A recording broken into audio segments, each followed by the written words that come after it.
Guys, today in this video gonna to show you how to enable developer tab in Excel.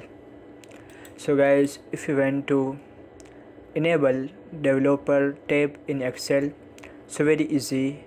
Firstly open Excel. After click on file,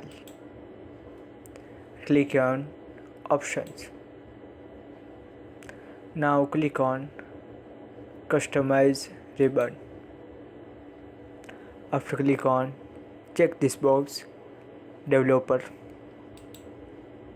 and click on OK. That is now here developer. So guys, this is very simple and easy method if you want to enable developer tab in Excel. Thank you for watching this video. Please subscribe my channel for latest update.